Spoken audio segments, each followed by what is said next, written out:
Good morning, ladies and gentlemen. Welcome back to Foreign Game Fridays with Sword Art Online Lost Song. I'm going to throw out a disclaimer right now. This episode is long and boring.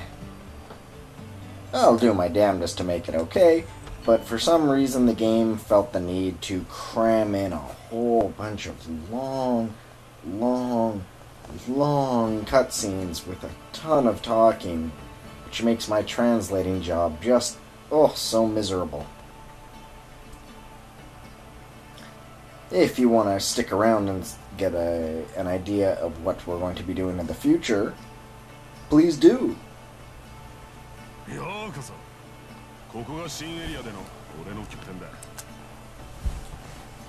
Egil welcomes us to his store.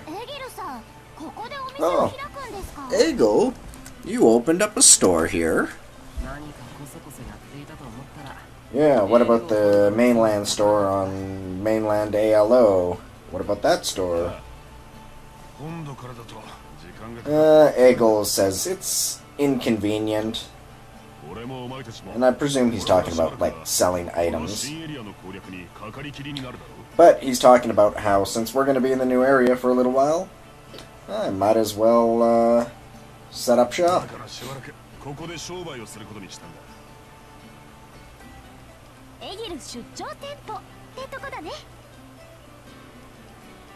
It's kind of like a business trip.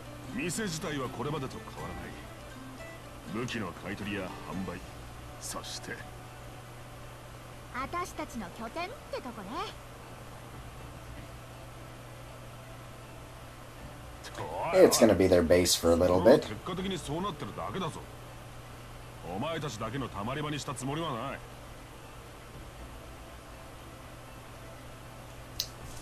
Oh, excuse me. I'm already yawning from these cutscenes. This is like the 5th time I've watched them. This particular set is particularly long. Egil makes a comment that Kirito cannot just hang around the store, and there's a coffee shop that Kirito can go and hang around at. I'm assuming that's an allusion back to the SAO days when Kirito lived with Egil in his shop. Rent-free, might I add. Silica says that the shop will at least always be taken care of. I'm not sure if she's offering to help here or what, but the way Egil says that makes me think that Silica is offering to help. At any rate,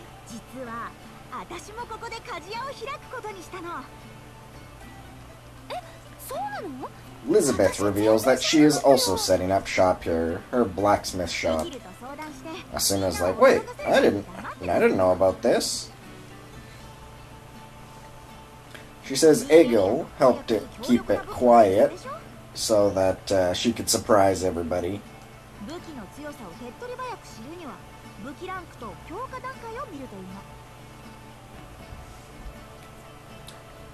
And to kind of summarize this next little bit here, there may be materials here that require a powerful blacksmith, she says. And she wants the first-hand experience with working with it. Now, this is all straight tutorial. She's telling us how to upgrade our weapons with materials and whatnot. And the only real comment that she has is better materials strengthen the weapons better, and that if you find a rare weapon, it's probably better than having to strengthen your weapons.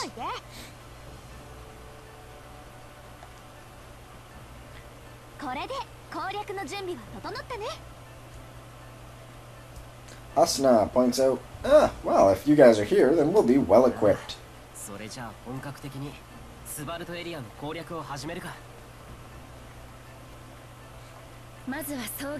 Kirito goes, well, you know what? If we're gonna be if we're gonna be well equipped, then we don't have any more excuses. Let's start our conquest of this area. Shinon is going, well, okay, but,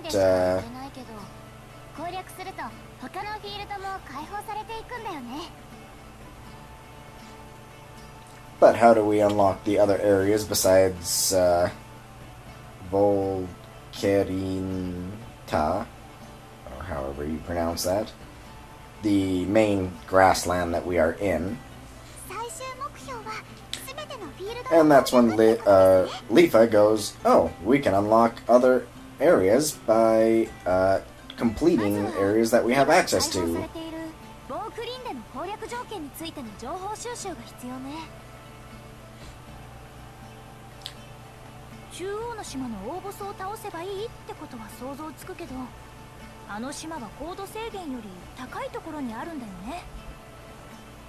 Farai has the best suggestion anybody has ever offered in this game as of yet, and it's to go and take on the boss.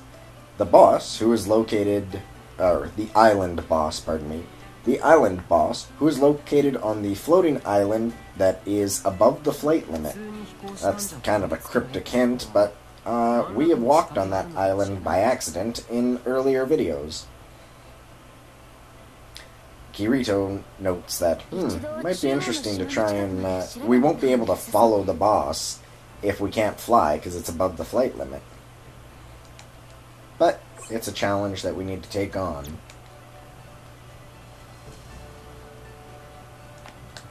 Now, to give you some, an idea of what happened when this started up, you're facing this door.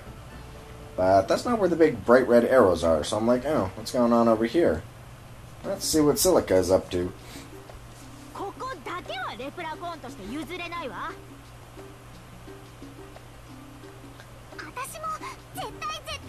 Enter another long cutscene that I gave up on translating about halfway through because it keeps repeating itself. Liz and Silica are arguing about the equipment that should be given to Pina. Liz says that she knows best because she's a blacksmith, whereas Silica is going, no, I know best. I'm the trainer.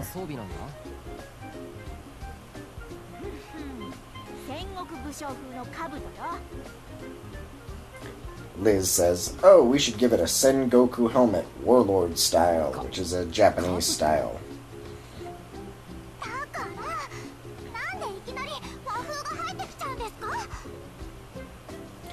Silica is saying, it doesn't fit ALO's theme, it's also not the best, and you're... yeah, it doesn't fit ALO's theme.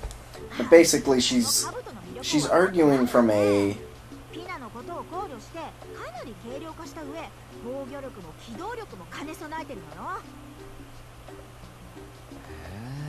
Silica's arguing from a... an appearance point of view, and Liz is arguing a functionality point of view.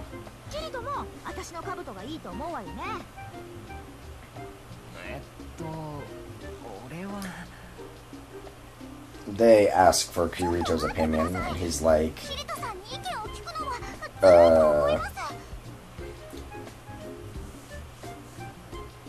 Silica interjects and goes, no, wait a minute. Kirito, he's not a good person to ask. And if my translations are accurate, she kind of comes across as like a little bit bitchy here, and is like, he can't give a proper opinion because he doesn't do anything but wear black anyway.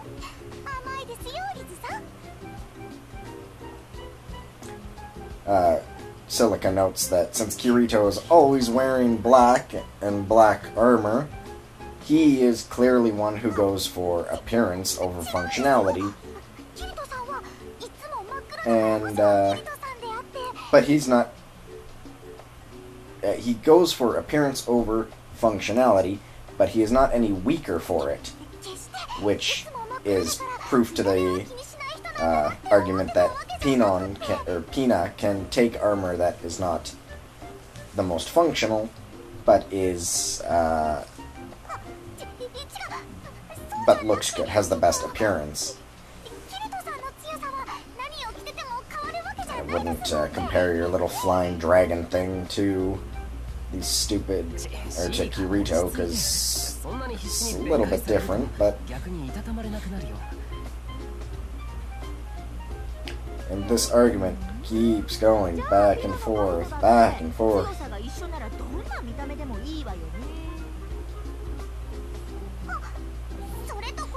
Back and forth. Appearance, no, functionality. Appearance, functionality, appearance, functionality. Warlord helmet, go fuck yourself. Bitch, bitch, bitch. I can accurately call it a cat fight, since there is at least one cat involved.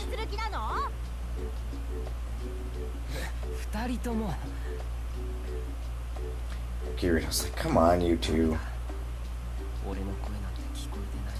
And he says, there's not going to be any resolution like this, not when they're in this kind of a mood.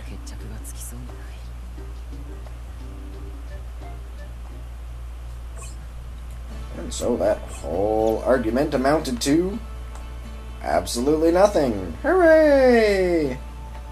Well, let's do something quickly here. Let's talk to Liz here and see. Oh, hey, look, there's a couple of things we can upgrade. We can upgrade Lifa's sword, or we can upgrade one of Kirito's 2 swords. Let's see. Bump it up by 2 minimum damage? Yes, please, sure.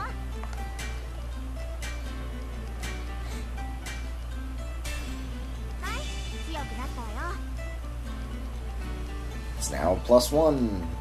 Hooray! Let's do it again. As you can see, under equipped in the middle of the screen, Kirito, is the cost to upgrade and the likelihood of the upgrade being successful. Oops.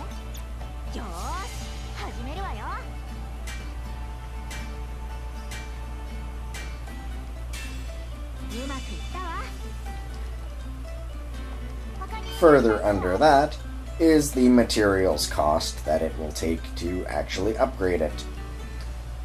I'm not sure what the material is, but the first number, 3, is the amount that it will take to upgrade the weapon. The second number, the 18, was how much we had.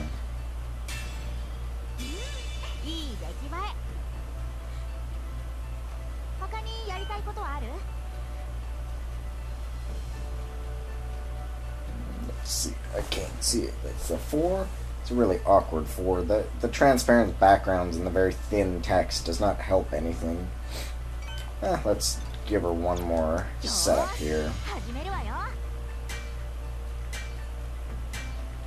I am not going to show you Eagle's store, as I was checking it out earlier. It's not that great. It doesn't have anything that we don't already have. In fact, the things he has currently are exactly what we are all equipped with. It's like the starting weapons or something, which, oops, is really odd.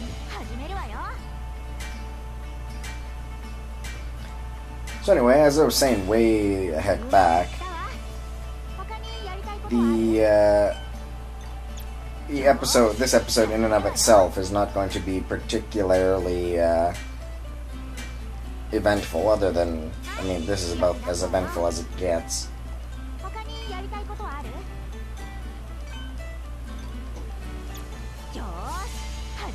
It kind of reminds me of an episode of the actual anime, which is striking. You know, silly arguments, things like that. Anyway, now that we have our swords upgraded, let's go through what I actually thought was the exit. I was like, oh, okay, let's go finally fight the boss. But not at all. Lifa and Asuna are talking.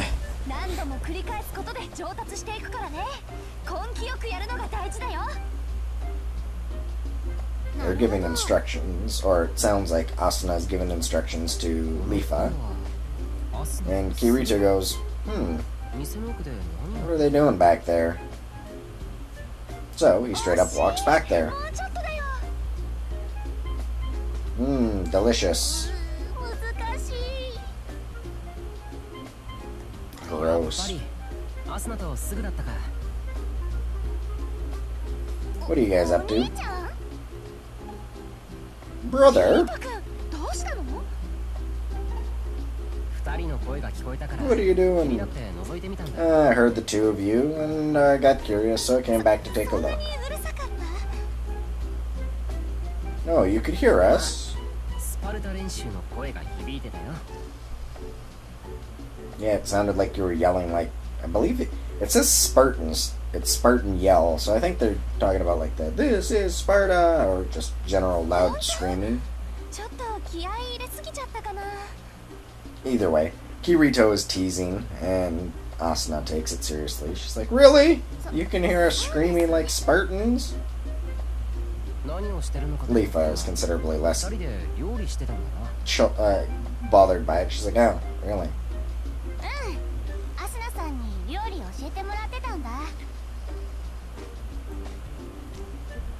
Lifa now explains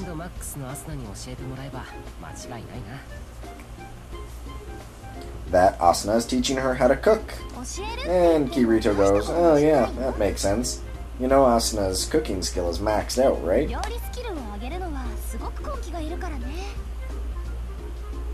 Naturally, Asuna with a maxed out cooking skill is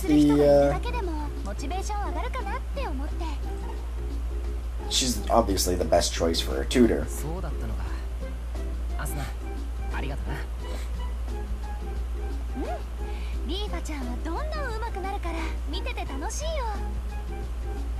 Kirito thanks her for teaching Lifa, or Sugu.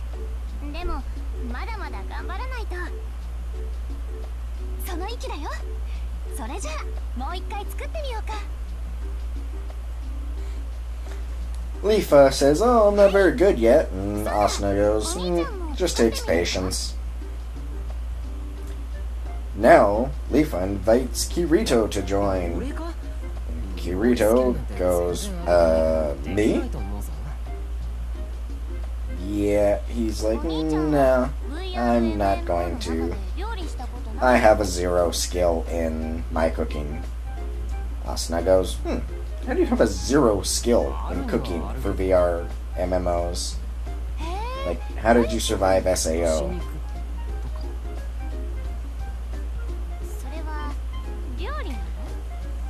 This whole conversation, from this point onwards, is basically Kirito going, in SAO and VR MMOs, I've been eating dried meat, which takes no skill to cook whatsoever.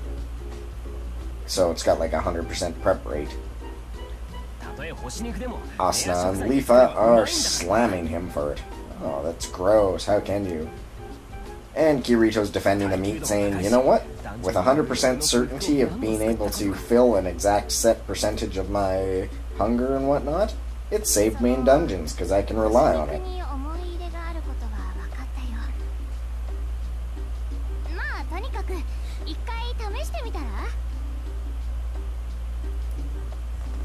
But Lifa pleads and goes, okay, please try it just once. Try cooking properly once.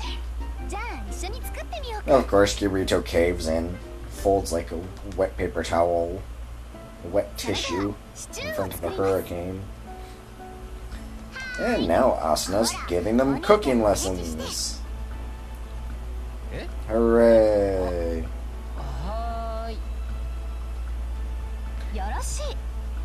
That hi was about as enthusiastic as I was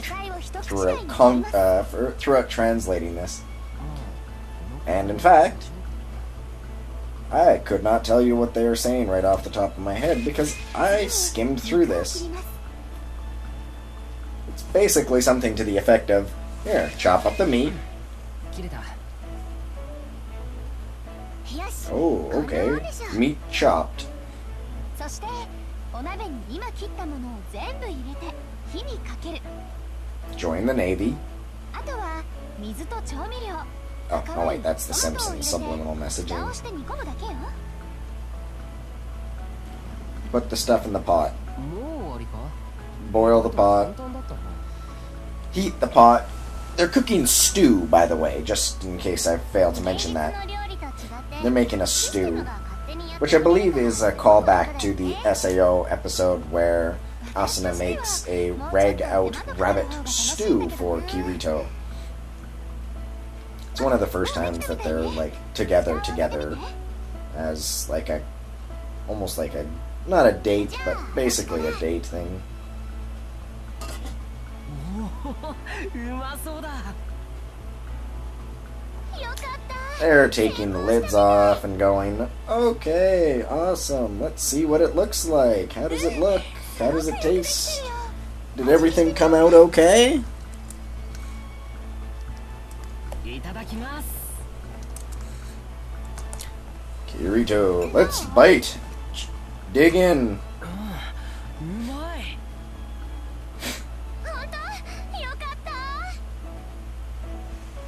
Now, I can't tell right here if Kirito ate his stew first, or if he's eating, No, he is definitely eating Asuna's. And they're like, oh yeah, it's good. Oishii, delicious.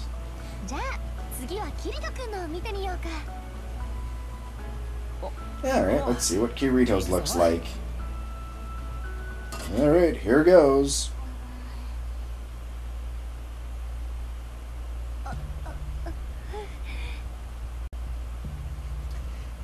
Now, imagine my confusion when this kind of music comes on, and I'm sitting here going, I thought I was translating about food. Why the music? What happened? Has this whole thing not been about food? What is this? I've never seen anything like it.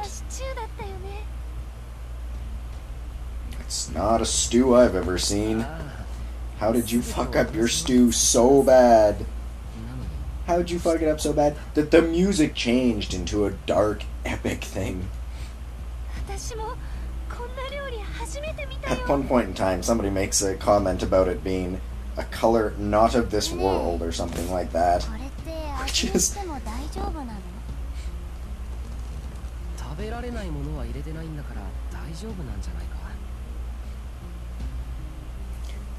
Leafa, throwing Kirito under the bus, says, "Meh, you cooked it, you have to take the first bite."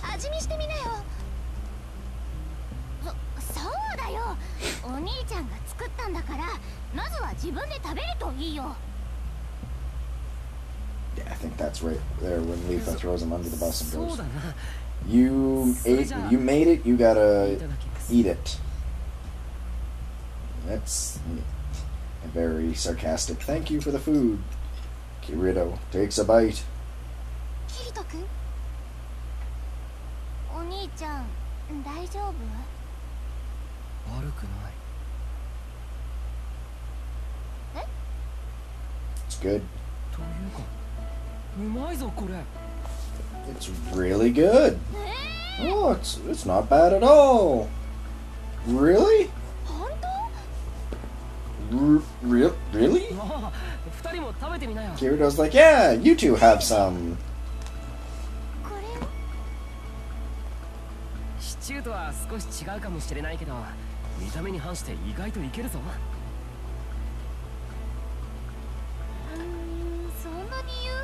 And so they're like, okay, well, I guess if you say it's good. And they both take a bite.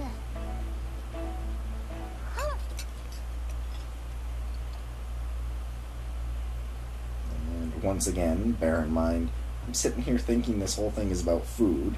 Then suddenly the music changes again, and now it's silence. And I'm going, am I sure this thing is about food?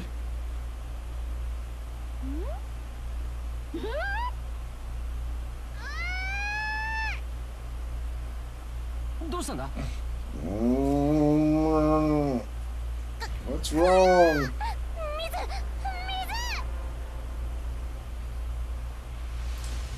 It's spicy, or I can't tell if she says spicy or hot, or if that's just like gross.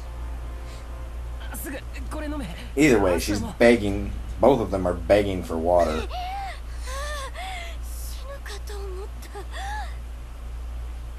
Presumably either extinguish the spicy flames or drown the flavor and swallow it whole without having to deal with it anymore. They don't spit it out, which makes me think it is hot spicy, not hot gross or hot or gross. Anyway, it's been what? 6 minutes we've been sitting here listening to them. Remember, each sentence takes me about a minute to translate. We've been breezing through these sentences pretty fast. Let's see.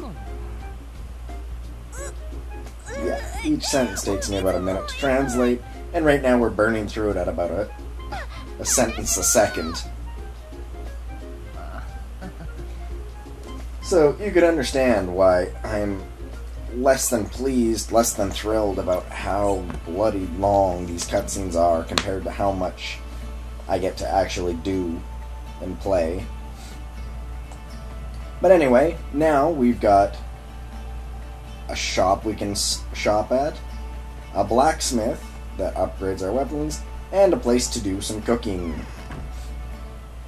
Now, let's finally get around to the boss. Or at least heading to the boss, right? Long haul, long haul. Nope. Intercepted again. Denied.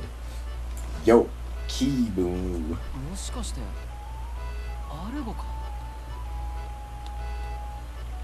Arigo.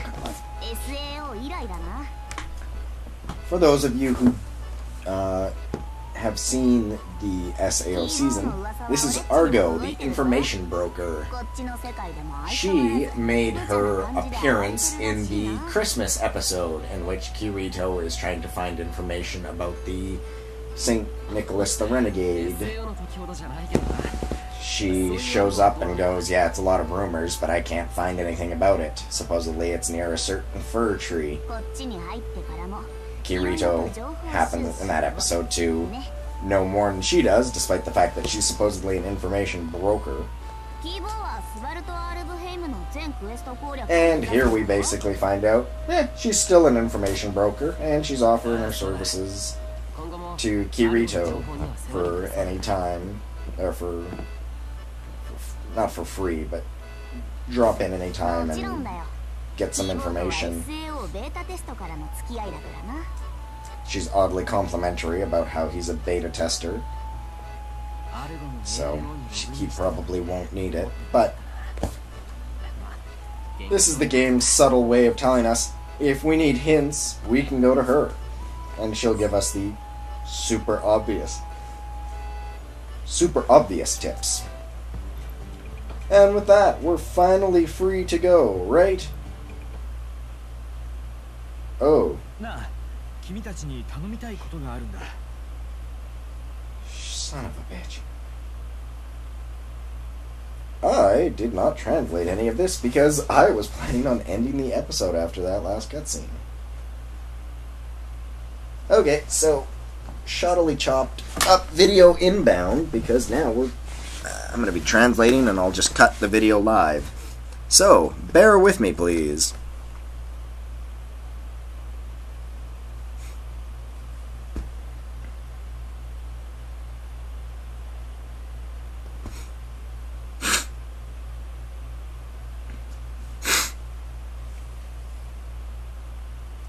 Blue Hair here wants to ask us a favor. And just from listening to that, I believe it's a monster killing quest.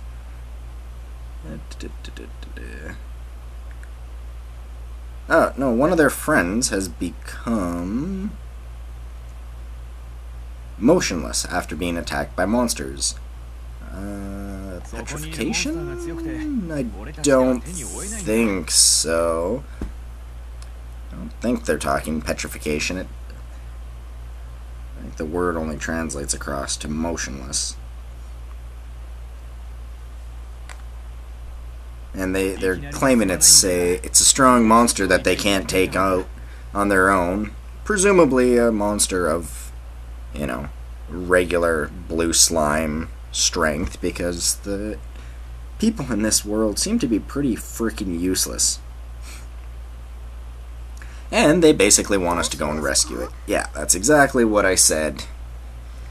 Yui, what do you have to say? Oh, she wants our opinion. Oh, well, you know what? We'll go for it. I believe, I just want to double check, that is the top option.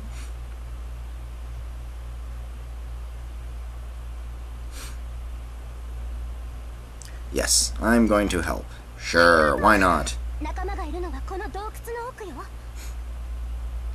Oh, you know what? This, they are telling us where it is, and this is one of the caves that I mentioned in the last part, where there was evidently no key or anything like that to get in. So hey, we now have another quest for next time. And they're just hanging out here.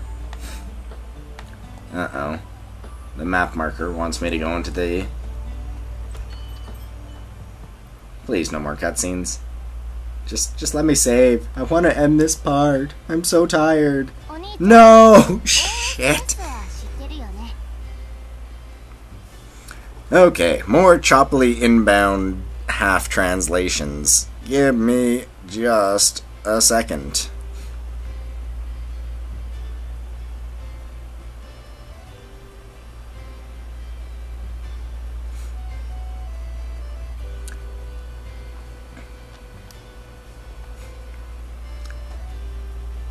Lifa asks her brother here if he knows what OSS is, and Kirito replies, yes, it's an original sword skill. I have no idea what he just said there. One moment. Let's see. I think he's saying that it's one of the skills that you can make. Let's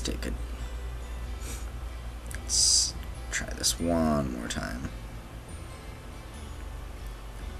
Oh, you can make your own original sword skills, and that's an appealing factor of... I think the OSS is the system that allows you to make original sword skills. So the original, like, sword skill generator sort of thing. Which would make more sense as to why Kirito just said it was more useful. Lifa points out that it was unusable when she was last logged in.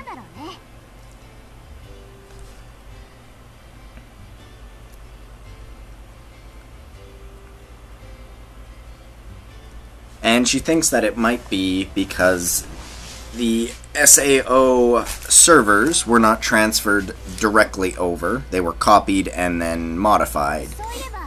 Since the OSS system... Yeah, okay. So the OSS system, the original sword skill system in SAO, was controlled partially by Hibuki. I know I'm forgetting his name. The main antagonist. He controlled part of the OSS skill system, so that he could give Kirito his unique dual wield skill, and so that he could maintain his own special defense skill. The Cardinal system was in charge of the other original sword skills, which it granted on a sort of whatever basis it felt like thing.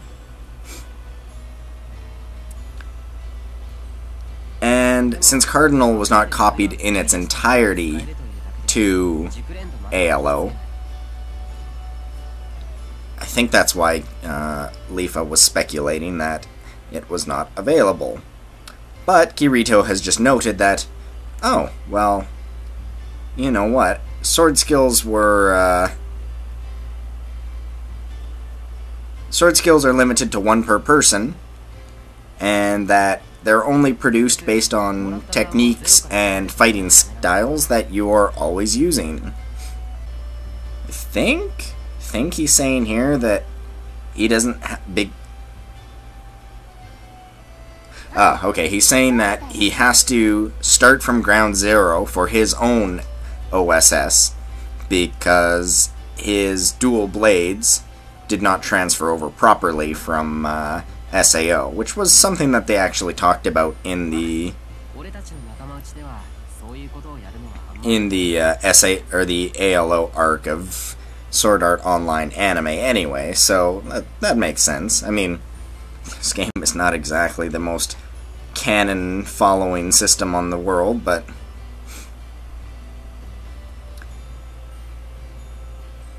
and I think Kirito is kind of giving us a little bit of tutorial here because he's talking about the companions or followers. Companions, followers. Okay, so the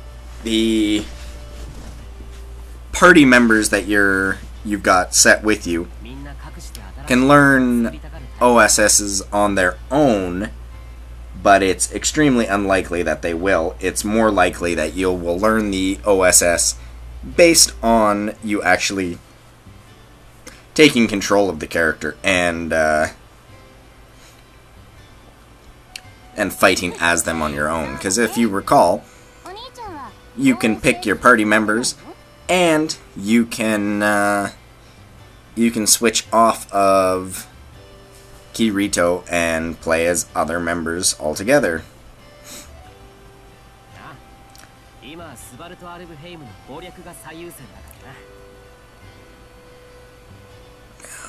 What did you just say? What did you just say?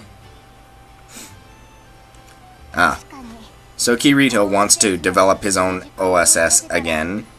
I mean, having dual-wielding swords in SAO is pretty badass, so why you would want to regenerate that is sort of obvious.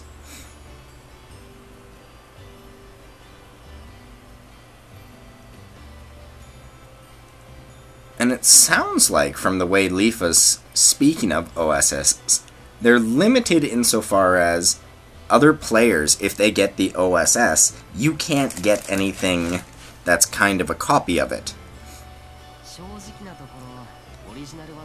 Which means, if what she's saying is true, if somebody develops the dual-wielding OSS, then that means you would be SOL for trying to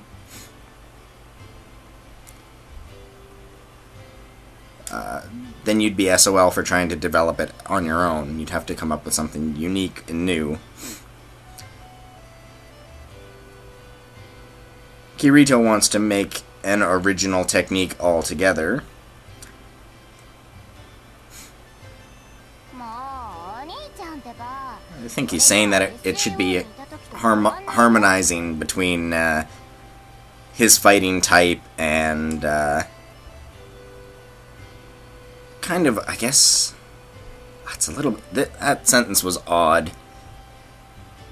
And also the vocabulary in this tutorial is not helping. In fact, it is hindering. Sentences like this where they start using slang. I have no idea what you just said there. Give me context. Is that so? Well, welcome to tutorial heaven. I am not talking to that couch. Fuck you, couch. I am done with tutorials for today. at any rate, I'm going to double check the translation, the live translating that I just had to freaking do. Make sure I didn't say anything that's too crazy or too out of place or too wrong. But with that, I'm going to call this a part. That was such a long...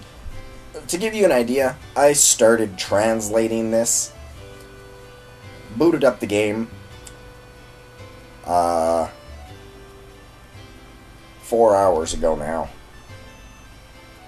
So, excluding the, according to my watch, 41 odd minutes that I've been playing, probably 35 of which or so will wind up in the actual video, depending on how well I cut and edit. Oops. That means I have... What are you doing? Hello? Game, stop. Thank you. That means I have been sitting here translating for 3 hours and about 15 minutes. That's enough for me for one day. I don't know about you, but I'm a little bit sick of sitting here and watching text go by and then having to figure out... Okay, what did you just say? Okay. What did you just say? Okay. So, with that, I'm going to call this a part. Next time, come hell or high water, I will be ignoring, skipping, or translating really quick cutscenes so that we can get to that boss that they mentioned today. But for now, later guys.